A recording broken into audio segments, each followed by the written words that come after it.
Watches can be bad for a whole lot of different reasons, so today I've compiled 10 of the absolute worst for your viewing displeasure. Some are hideous, some are crap at doing their job, and some are just downright abuses of human rights. I'm kind of not even joking about that last one. Stay to the end for an actual good reason. It'll be worth it.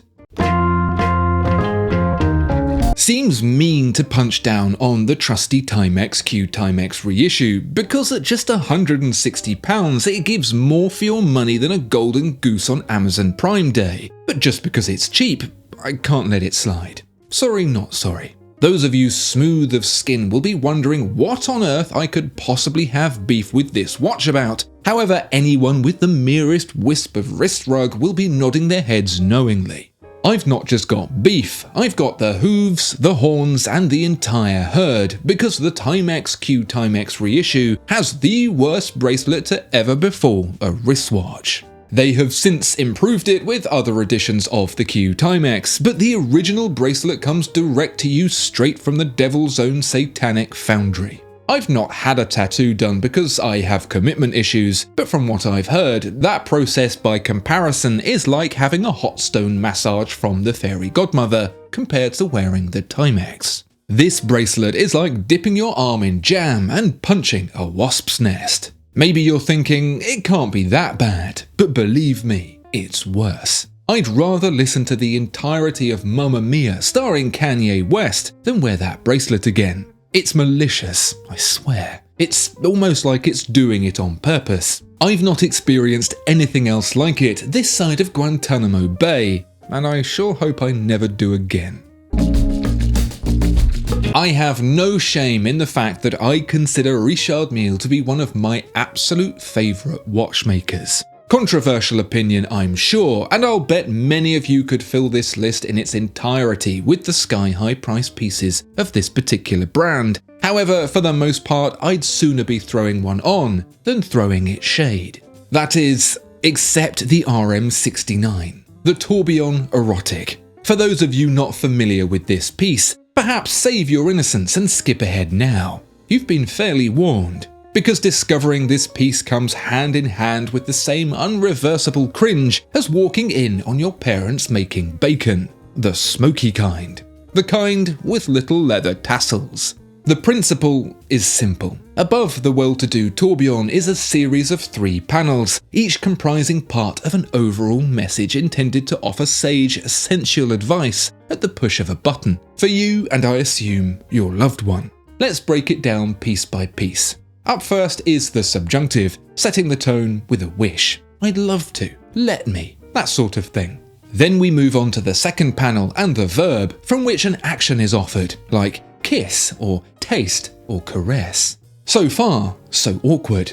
And to round it off, we have a mix of second-person possessive nouns and pronouns to really hammer that message home. The resultant phrases vary from such innocuous examples as, I want to kiss you tonight, all the way through to the so cringe it makes me want to peel my skin off, I want to devour your. The worst thing about it, I can't help but imagine Richard Mille himself whispering it right into my ear. Imagine a watchmaker so storied and important that it broke records, built legacies, and made legends. A watchmaker, for example, kind of like Zenith. Zenith may not be the most successful watch brand today, but nevertheless it owns a place in all of our hearts as one to hold dear, if not to actually buy. It was exactly this conundrum that drew then CEO Thierry Nataf to ring in the new millennium with a watch so heinous it could have been a movie producer. I'm talking extreme, and yes, it was the early 2000s, so it started with an X. It was the second worst thing about the 2000s, right after Nickelback. It wasn't just the naming convention that sent the Defy Extreme into an immediate tailspin. Looks so ugly even a mother won't love it didn't help either. The design was something of a mashup between a bicycle lock and a hand grenade, and somehow it got the best bits from neither. From the range-topping Extreme 0G down, these are watches that would haunt the dreams of even HR Giga, a metamorphosis of horology and tarmac that makes a very good argument for the return of corporal punishment. The annoying thing is, these were, at least to the blind, incredibly well-made watches, as is Zenith's ability. It's just that, unfortunately, for those blessed with the miracle of sight, its wonder was ever so slightly dampened by these horological hip replacements in a way that can't be undone.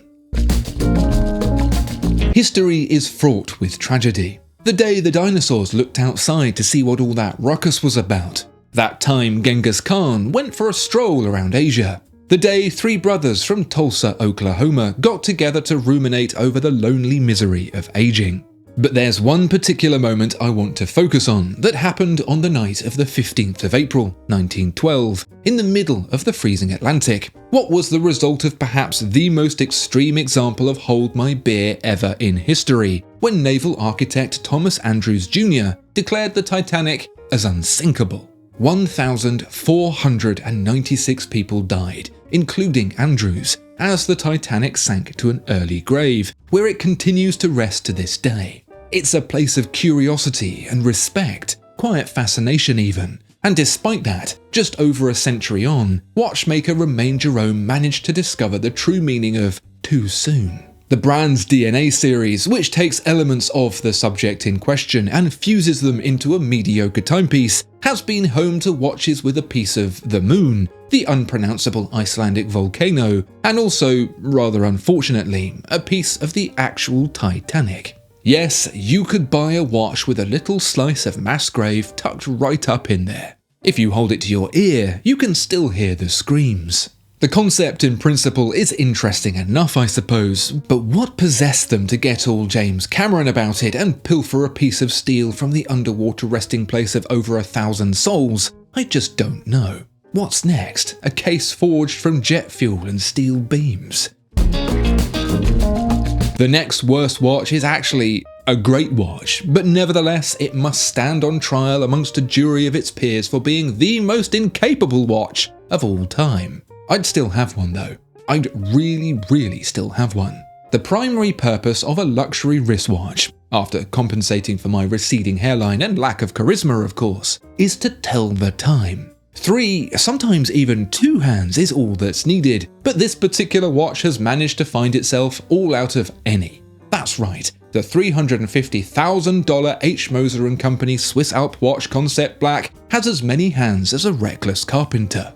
A halo moment for the Swiss Alp series, which inadvertently demonstrated how the Apple Watch design is actually way better than it gets credit for. The Concept Black eschewed hands for an altogether more luxurious way of telling the time, by sound.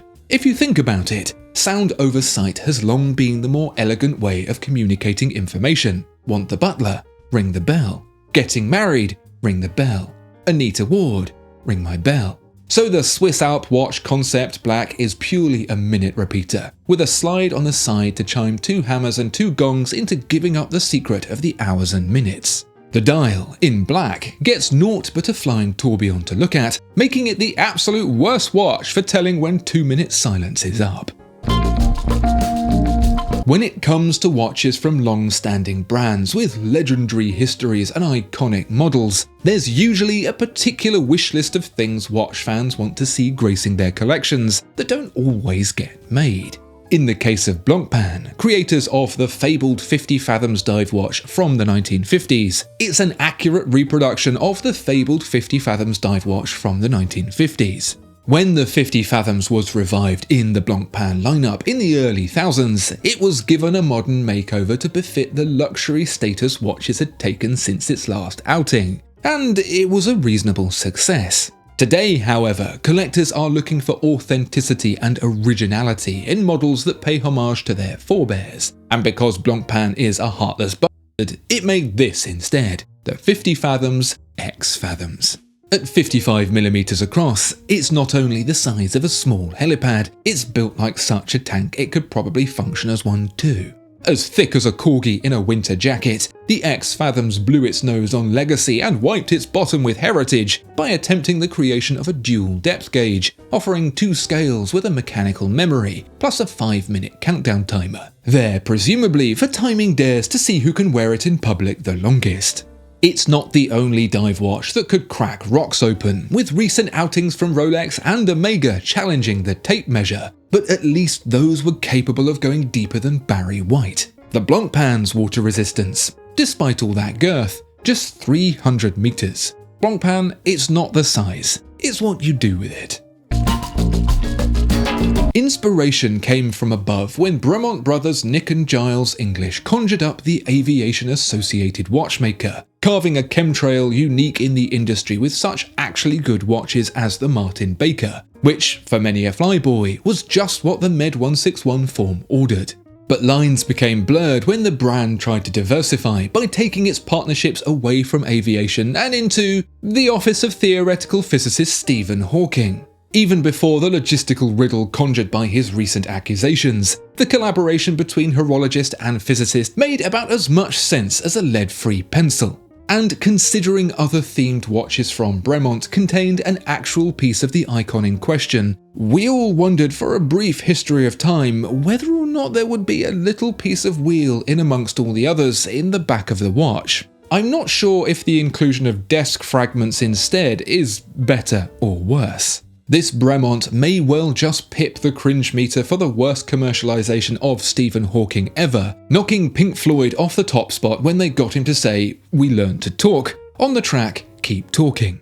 I don't think that could have been more inappropriate if the Spencer Davis Group had beaten Pink Floyd to it.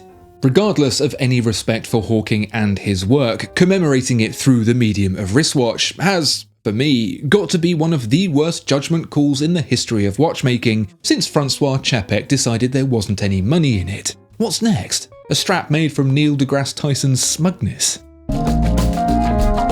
We all have that moment in our lives where we leave the rails of the straight and narrow and do something completely out of character. Britney Spears shaved her head. Michael Jackson dangled a baby from a balcony. For me, it was getting a pair of jeans with a roll-up. With these legs, what was I thinking? In the case of the unflappable might of Rolex, it was the Daytona SACO, a watch so called because of the 36 cognac-coloured sapphires that barely tell even the footnotes of the story. Alongside a relatively tasteful version of the SACO came another edition replete with not just a leopard print dial, but a delightful patent leopard print strap as well. Is that watch as bad as it sounds? Worse. Nothing can prepare you for the visual onslaught of shape and colour present on the SACO. You know, at the end of Seven, when Brad Pitt looks in the box, you thought that was his wife's head, didn't you? Nope, it was the Daytona SACO. But there's more, because not only is the dial ringed with diamonds, but so are the end links shrouding the point where patent leopard meets case. Remember grills? Somehow, on teeth, they make more sense. And in true Rolex fashion, the execution of the SACO is impeccable. It's not a joke, Rolex don't do jokes, and it's not a fake. This is the real deal, and Rolex made it. If you wanted any more proof of this watch's insanity, perhaps its most famous patron is none other than Nicolas Cage. You don't say. What's possibly the worst watch I've ever come across may at first glance seem completely innocent, but it's behind mediocrity that its true crapness becomes apparent. There's the weird, the wacky, the gaudy and the tasteless, but here we have an example of absolute worstness depicted in the form of the utterly banal. It's the Daniel Wellington classic St. Mawes, and if the name doesn't already want to make you push a prep school student over, the business model will. Although the watch seems as innocent as a puppy eating ice cream, it's actually as off-putting as eating puppy ice cream. The simple case housing the simple dial is, simply put, simple, and even the $199 price seems straightforward enough. But there's a point at which it all comes crashing down in a landslide of shit. There's a lot of margin in a luxury watch. Most buyers know that. The quality is high, the numbers are low, and so the money has to be made somewhere. Even in Rolex, which bucks that trend, there's money in it afterwards, so there's value in that too. And no one really cares if rich people lose money anyway. But imagine some kids saving up $199 for their first decent watch and sinking it into the Daniel Wellington and being completely unable to stop them, not even being able to tempt them away with a Hamilton like Matthew McConaughey did in Interstellar. So what's the big deal anyway? Well, those Daniel Wellington watches are just AliExpress specials with a big wedge of cash added on top. They're available to purchase by you on AliExpress for as low as $4.50. and that's still got money in it for the people who originally made it. Our last worst watch is the actual worst watch in the entire world, but to end on a positive note, I wanted to demonstrate how even if other people think the thing you like is no good, ultimately it's all about how you feel and the friends you make along the way that forge memories to last a lifetime.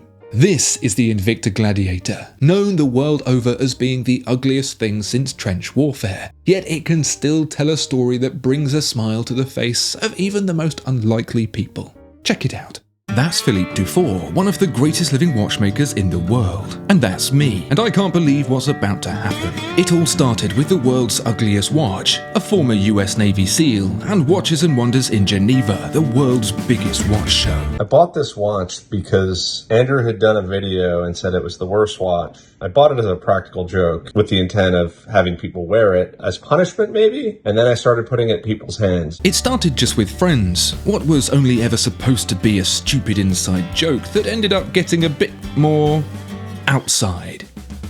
Word was spreading that the world's ugliest watch was at Watches and Wonders, and it started to draw quite a bit of attention.